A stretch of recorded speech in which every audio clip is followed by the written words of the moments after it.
जय श्री राम दोस्तों। भारत ने बांग्लादेश पर मुसीबतों का पहाड़ फोड़ दिया है। पहले वीजा रद्द किया, फिर दवाई बंद किया, जिससे लोगों को काफी मुश्किल झेलना पड़ा और डीजल पाइपलाइन को भी काट दिया। यह डीजल पाइपलाइन मोदी और शेख हसीना के डील पर हुआ था, वह भी भारत ने बंद कर दिया है।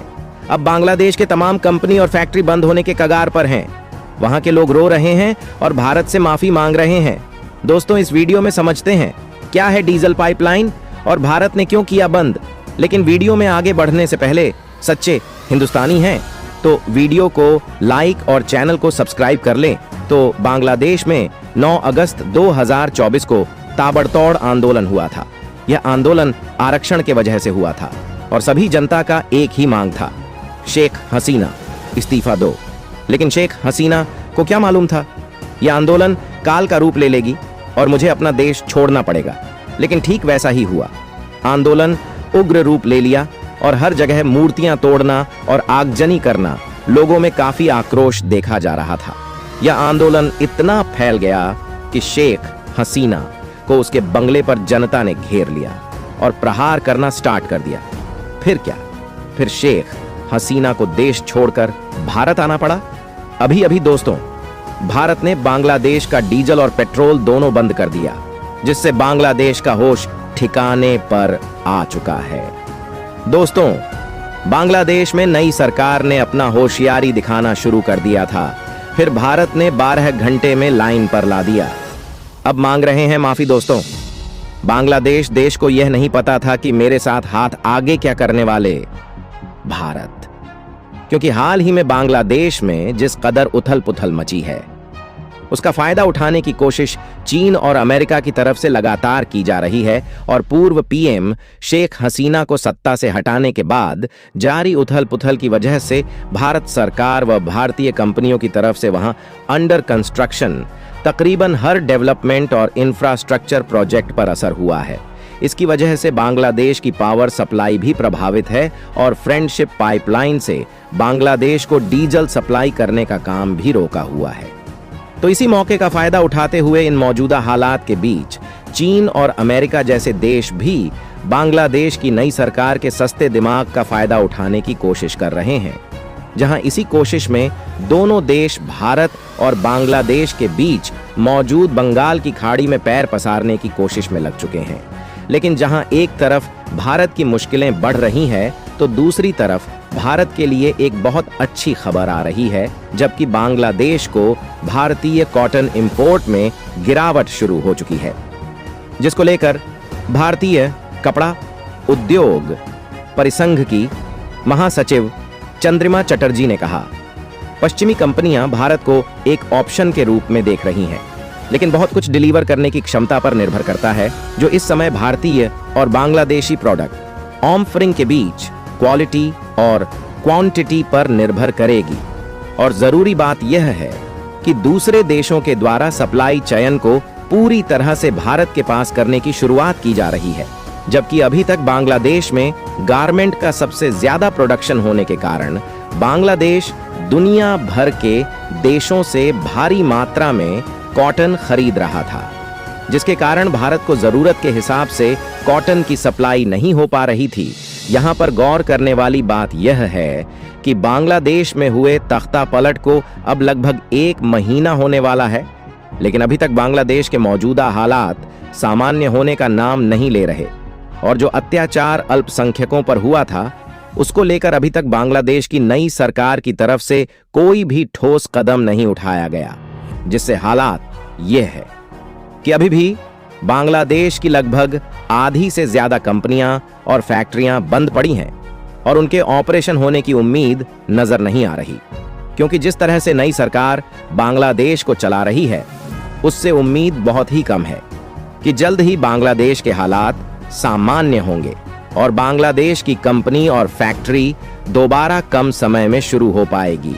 लेकिन आपको यह जानकर हैरानी होगी कि बांग्लादेश के इन हालातों का असर सिर्फ अकेले भारत पर ही नहीं पड़ रहा, बल्कि दुनिया भर के दूसरे देशों पर भी इसका असर देखने को मिल रहा है, जो अपने कारोबार बांग्लादेश के वजह से ही चला रहे थे।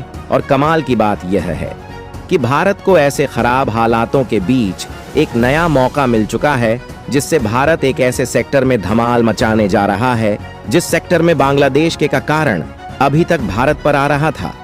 जी हां दोस्तों, हम बात कर रहे हैं भारत के गवर्नमेंट सेक्टर की। दोस्तों, यह वही सेक्टर है जिसमें भारत को बांग्लादेश के मार्केट के कारण इंटरनेशनल मार्केट में भारी कंपटीशन का सामना करना पड़ता था, और अब बांग्लादेश में चल रहे इन हालातों के बीच भारत को अच्छा खासा मौका मिल गया है इस सेक्टर को बूस्ट करने का, क्योंकि हाल फिलहाल बांग्लादेश की ज्यादातर गारमेंट और टेक्सटाइल मैन्युफैक्चर करने वाली कंपनियां बंद पड़ी हैं, और बांग्लादेश में कॉटन का इंपोर्ट काफी ज्यादा कम हो चुका है, और जो दूसरे देश के एक्सपोर्टर बांग्लादेश में कॉटन का एक्सपोर्ट करके पैसा कमा रहे थे, उनका घाटा भी शुरू हो गया है। इसलिए दूसरे देश के कॉटन एक्सपोर्टर जो बांग्लादेश में कॉटन की सप्लाई करते हैं, वह अपनी सप्लाई को भारत से पूरा करने की सोच रहे हैं, क्योंकि अगर देखा जाए तो भारत भी पिछले कई सालों से गारमेंट और टेक्सटाइल प्रोडक्शन को हर साल बढ़ाता जा रहा है, और आज के समय में भारत के द्वारा अमेरिका, यूरोपियन यूनियन और यूएई जैसे देशों में टेक्सटाइल का एक्सपोर्ट किया जाता है। आज के समय में 150 से ज्यादा ऐसे देश हैं जो भारत से टेक्सटाइल और गारमेंट्स प्रोडक्शन खरीदते हैं, अपने टेक्सटाइल और गारमेंट्स प्रोडक्शन को भेजता है। दोस्तों, बांग्लादेश भले ही दिखने में छोटा देश है, लेकिन टेक्सटाइल और गारमेंट्स के प्रोडक्शन और एक्सपोर्ट के मामले में भारत से काफी आगे है, और इसके पीछे बड़ा कारण यह भी है कि बांग्लादेश में लेबर कॉस्ट काफी कम होती है, और ज्यादातर टेक्सटाइल के प्रोडक्शन डोमेस्टिक लिए मैन्युफैक्चर किए जाते हैं, जिससे फायदा यह होता है कि बांग्लादेश दूसरे देशों में भारत की तुलना में कम रेट में टेक्सटाइल से बने प्रोडक्शन को एक्सपोर्ट कर पाता है। दोस्तों, यही वह वजह है जिससे ग्लोबल मार्केट में भारत को एक बहुत बड़े कंपटीशन का सामना करना पड़ता है। पर अच्छी बात यह है कि भारत में जो कपड़े और दूसरे प्रोडक्शन बनाए जाते हैं, वह थोड़े महंगे जरूर होते हैं, लेकिन उनकी क्वालिटी बांग्लादेश मुकाबले बेहतर होती है। इसीलिए जिन देशों के गारमेंट और टेक्सटाइल मार्केट पर भारत एक बार उतर चुका है, वहां से वापस नहीं आना पड़ा है, और उन मार्केट में भारत की कंपनियों का बिजनेस काफी अच्छा चल रहा है। लेकिन अब हालात यह है कि बांग्लादेश की लगभग 50% फैक्ट्री बंद हो चुकी है, जिसके कारण बांग्लादेश के द्वारा इन देशों की सप्लाई चेन लगभग टूट चुकी है, जिससे इन देशों में भारतीय प्रोडक्ट की डिमांड काफी ज्यादा बढ़ गई है, जिसके परिणाम स्वरूप भारत के पास पहले से ज्यादा और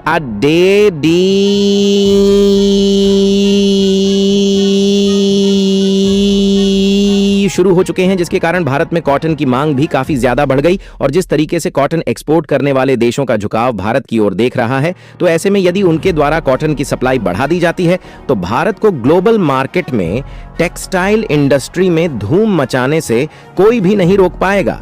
लेकिन ऐसा बिल्कुल भी नहीं है, और उसकी वजह है कि भारत में कॉटन का प्रोडक्शन नहीं होता, बल्कि कॉटन प्रोडक्शन के मामले में भारत का स्थान दूसरे नंबर पर है, और भारत को खुद दूसरे देशों पर डिपेंड रहना पड़ता है, और यह भारत के लिए काफी ज्यादा चिंता की बात है।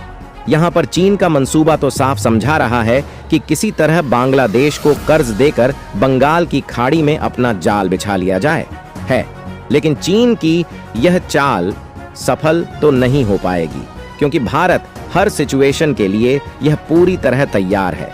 वैसे आपको क्या लगता है, क्या चीन बंगाल की खाड़ी पर अपने पैर जमा पाएगा, या फिर भारत उसके मंसूबे पर पानी फेर देगा? अपनी राय कमेंट बॉक्स में जरूर दें, और इस वीडियो को एक लाइक करके अपने दोस्तों के साथ शेयर करें, ताकि उन्हें भी जरूरी जानकारी मिल सके।